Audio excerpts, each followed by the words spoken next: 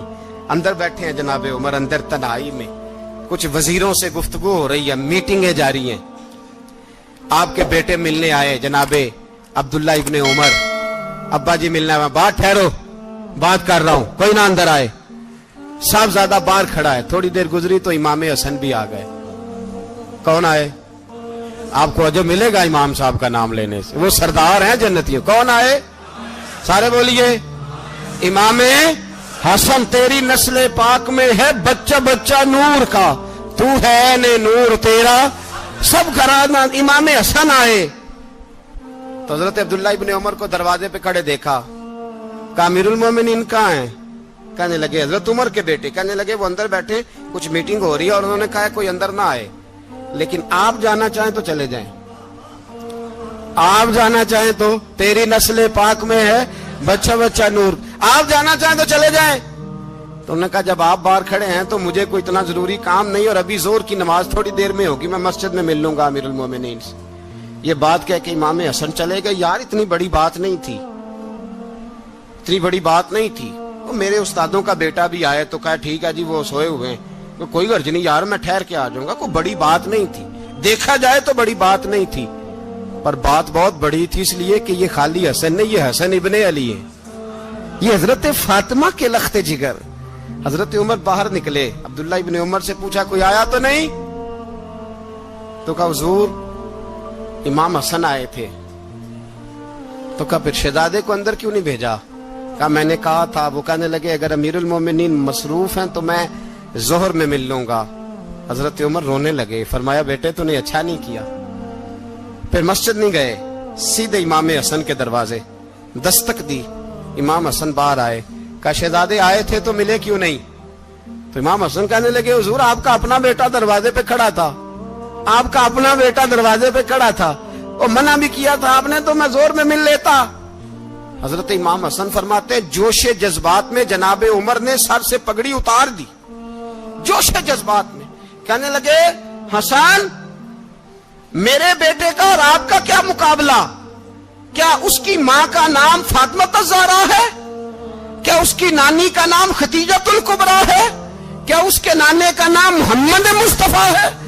آپ کا اور اس کا کیا مقابلہ؟ پھر رو پڑے اور کہنے لگے بیٹے میں مکے کے صحراؤں میں اونٹ چرایا کرتا تھا، یہ جو میرے سر پر عزت کے بال ہیں یہ تیرے نانے کے اگائے ہوئے، میں مکے کے خبردار شہزادے خبردار۔ او بھائی اہل بیت نبوت کے ادب کا رنگ اگر سکھایا ہے تو سیدنا عمر نے سکھایا ہے۔ حضرت عمر فاروق اتھارٹی ہے، اسلام کی اتھارٹی۔ یکم محرم حضرت عمر کی شہادت ہے، یہودی بول اٹھا، کافر بول اٹھا، اگر 6 مہینے عمر دنیا میں اور رہتے تو دنیا میں کوئی کافر موجود نہ ہوتا، 6 مہینے۔ اور جب اس بطل جلیل کا جنازہ اٹھا، اللہ بخاری پڑھیے نا، اللہم ارزقنا شہادت فی سبیلک، اللہ بسترے کی موت نہ دینا، شہادت کی دینا۔ عمر شہید ہوئے، مسجد نبوی میں نماز پڑھاتے، اور جب جنازہ اٹھا تو مدینے کا پھر پیچھے جو دلیر بچے وہ مولا علی تھے، مولا علی۔ جناب عمر کا جنازہ اٹھا تو سب سے پہلی ہائے جو نکلی وہ حضرت علی کی زبان سے نکلی، اور حضرت علی ساری داڑھی آنسوؤں سے بھر گئی۔ لوگوں نے کہا کہ علی کیا ہوا؟ فرمانے لگے تم دیکھ نہیں رہے جنازہ کس کا اٹھا ہے، پلٹ کے دیکھو تو صحیح، تم پتہ نہیں یہ کون گیا ہے؟ کہ حضور کیا ہوا؟ آپ فرمانے لگے عمر اس طرح کے کام کر کے گیا ہے، اب ان کے رستوں پہ کون چلے گا؟ کون اس کے جگر راہ وفا میں؟ میں نقش ایسے چھوڑ آیا ہوں میں جس منزل سے گزرا ہوں وہ اب تک یاد کرتی ہے. حضرت علی حضرت عمر کے جنازے پہ کھڑے ہو کے کہتے ہیں اللہ مجھے اس طرح کے عمل کرنے کی توفیق دے جس طرح کے عمر کر کے گیا. میرے بھائی بطل عزیز بطل حریت حضرت عمر رضی اللہ تعالیٰ عنہ جو اپنی زندگی انقلاب والی گزار کے گئے. عمر جب دنیا سے گئے تو 80 دینار کا قرضہ تھا. 22 لاکھ مربع میل کا حکمران. اور اپنے بیٹے سے کہنے لگے بیٹے کوشش کرنا تیرے خاندان والے مل کے میرا قرضہ اتار دے, میری قبر پہ بوجھ نہ رہے. اور اگر خاندان والے مدد نہ کریں تو میرے دوستوں سے بات کرنا, وہ مدد نہ کریں تو پھر علی سے بات کرنا. ان کا پیار آپس میں اتنا اور تو اختلاف ثابت کر رہا. 80 دینار کا قرضہ چھوڑ کر حضرت عمر دنیا سے گئے اور جاتی دفعہ کہہ گئے میرے بعد میرے بچوں کو حکومت کے مشورے میں بھی شامل نہ کرنا, حکومت کے مشورے میں بھی میری اولاد شامل نہ ہو.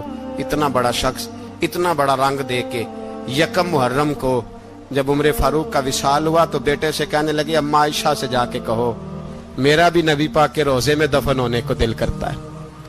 ایک قبر کی جگہ ہے اماں جی نے اپنے لیے رکھی ہے, بخاری ہے بخاری.